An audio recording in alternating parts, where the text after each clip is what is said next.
Hello everyone, welcome back to the session. So in the previous session we have seen about the data flow diagrams. So what is the data flow diagrams? How many levels we can create the data flow diagrams?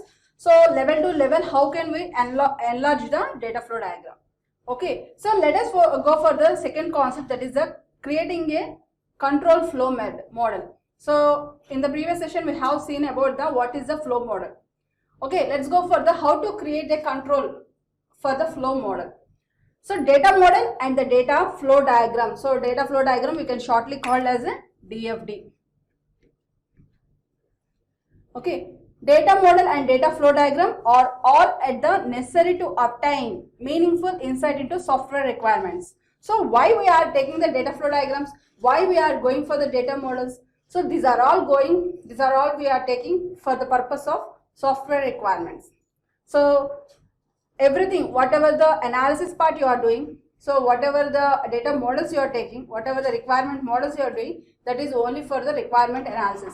So whatever the stakeholder giving the requirements, in those requirements, so how to consider the requirement? So upon all the requirements, which requirement is the most necessary to implement the change in the software product, which requirement is necessary for the development of the software product. So in order to consider all these, so which requirement is most probable, so that is for that purpose we use some data models, we use some class diagrams, we use some use case diagrams, we will use go for the activity diagrams, so swim lane diagrams. So we will take all those things and data flow diagrams. Apart from that, we also go for the data flow control flow model. Okay, so why we are taking this for the software requirements? So the following guidelines are suggested for creating a control flow model. So in order to go for the control flow model, so there are some guidelines. So what are those guidelines? Let us go for that. So the first point is list all the sensors that are read by the software. Okay, so this control flow model is mainly based upon the example that is taken in the data flow model. Okay, so in the data flow model we have taken the example of the safe home security.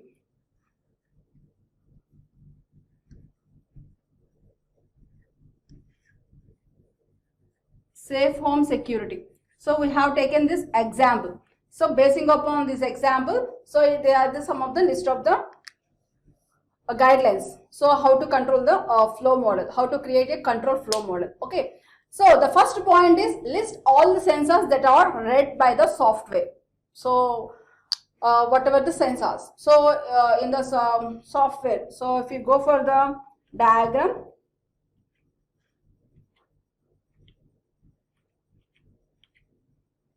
so this is a diagram at the time we consider. So in this diagram we have seen the part sensors. Okay, so what is the sensor? So how many types of the sensors? So in that in the data flow one diagram, so we have seen some sensors. So they are the monitor sensors. Okay, so some monitor sensors we can use. So in order to, why we are using the sensors? So in order to sense, so who is coming, so whether it is a person or whether it is some article. So in order to sense that, so we are using some sensors in the home security. Okay,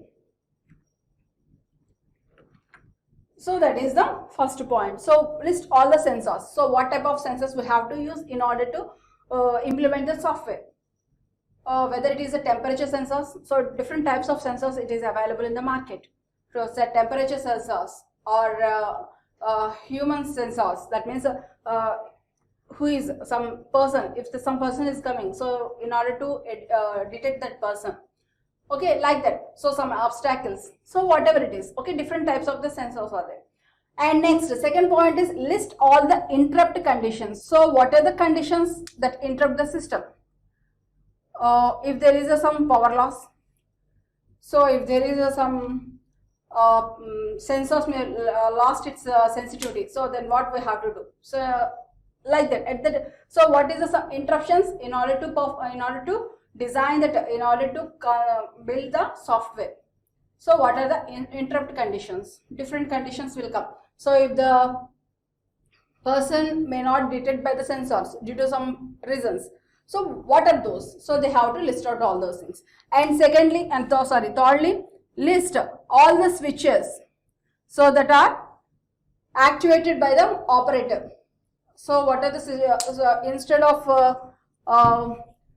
instead of operators, that means so sensors will work without any person, so they will work by their own.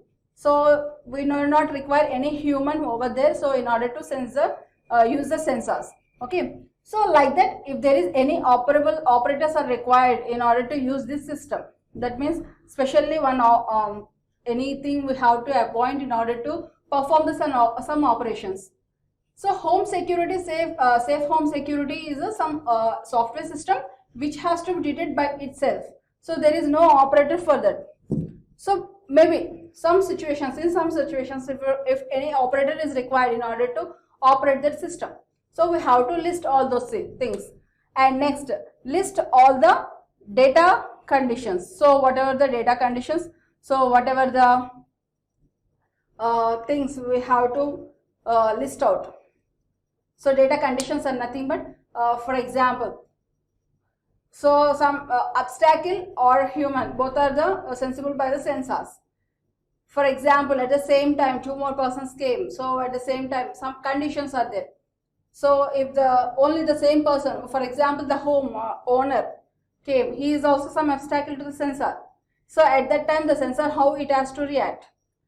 So like that. So some of the conditions, like, so these are applicable to all the projects, all the software projects implementation. So this is only the list of things, guidelines that are made for this safe home security application. Okay. And next, so recall the noun or verb phrase that was applied to the processing, narrating, review all control items as possible, control specification, inputs or outputs. So for taking this input, what is the output we are getting? For giving this type of input, if you are giving some printing, I mean fingerprint, so what is the output we are getting? So we have to take all the validations of the inputs and outputs. And next, so next one is describe the behavior of a system by identifying its states. Identify how each state is reached and define the transitions between the states. So between the states are nothing but here. So if you apply, sorry, for example, if you are entering the, if you are pressing the enter button, so on the submit button. So for example, you are giving some username and password. Let us say username and password, login credentials. Example I am saying. So after giving the username and password, you just you have to click on the submit button. So what we are clicking on, so after clicking, the web page, what is showing, it will change into some other page. That means it is changing of the state. The same thing. So when system is identifying its states, for example, it is sensing some person. So then what it has to be do? So whether it has to give some alert to the telephone or it has to give some message to the user, what is the different state? So what state it has to be go? So we have to describe all the behavior of the system. So what is its system? So when it occurs, such type of when a person enters, so then what is the system will do?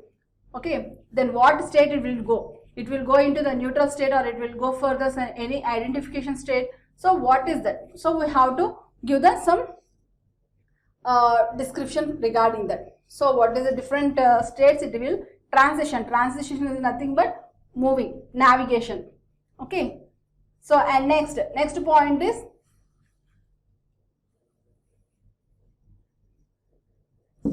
point is about the focus on possible omissions. So we have to focus. So focus is mainly on possible omissions. Omissions are nothing but some negligible things. Okay, some negligible things we have to omit. So that is omission. Okay, So a very common error in the specifying a control. So for example, if you're writing some program, so when you're writing some program, there will be some errors. So if it is a syntactic errors, like if missing of a semicolon, then what you will do? You will just rectify that error.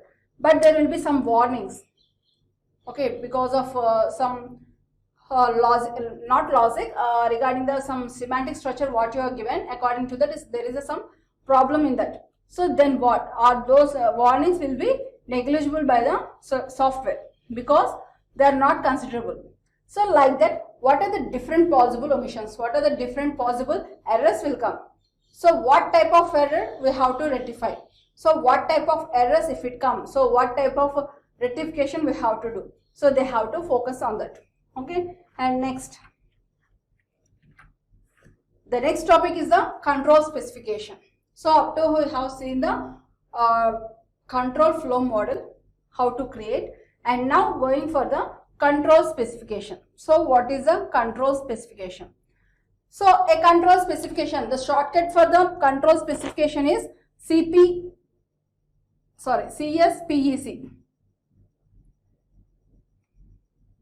Okay, so the shortcut for the control specification is the CSPEC.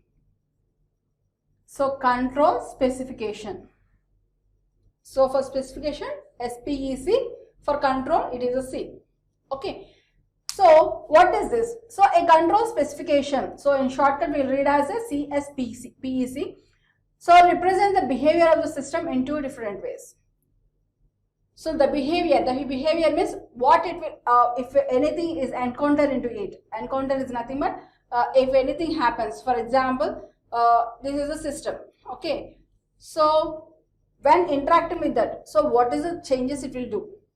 Okay. So if you, for example, if you are shutdowning the system, so what are the changes it will go for? So it will again boot, it will boot itself. So all the windows what you have opened are closed or not. So in background it will check all those things. So the task manager will check which one is running, which one is closing, like that. Okay. So that is a CSPC. So this control specification represents the behavior of the system in two different ways.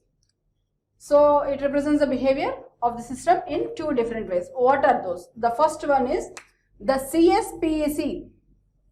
Okay. The CSPEC contains a state diagram, that is sequential specification of behavior. So whatever the state diagram. So up to now we have seen the use case diagram. Okay. Then we have seen about the class diagram.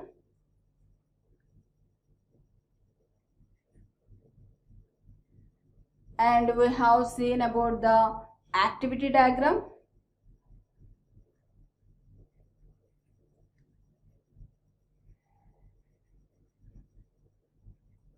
And we have seen about the swim lane diagram.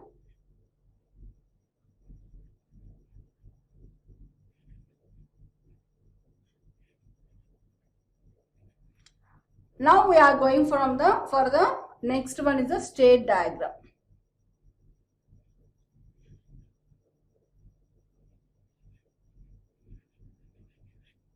So these are things we have seen up to now. So today's session we are going for this state diagram. Okay.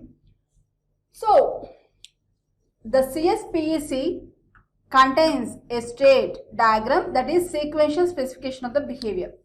For example, if such things is happen, so what state it will change?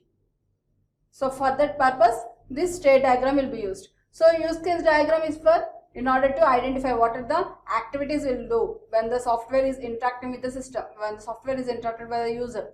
So that is a use case diagram. So class diagram is for, so what are the classes in order to design, in order to make the some requirement, after taking the requirements in order to go for the design model. So what are the different classes? So what are the different attributes? What are the different functions? For that purpose, class diagram will be used. And next, activity diagram. So apart from the use case diagram, for the taking of the what is the active purpose, that means what activities we will do with the system, that will done by the activity diagram. So the activity diagram we can extend into 3 parts. So that is a swim lane diagram. So now we are going for the state diagram. So when some action is occurred in the system, so what state it will change into how, why. Okay, that is a state diagram. And next, the third point is, so what is the state diagram will give is, the state diagram is a sequential specification of the behavior. So how will that behavior? So when this event is occurred, so what is the behavior of that particular thing? Okay, and next, third point is, so it can also contain a program activation table, a combinatorial specification of the behavior. So what is the specification of behavior? So it contains some table. So what are those? Let us see. Okay, and next,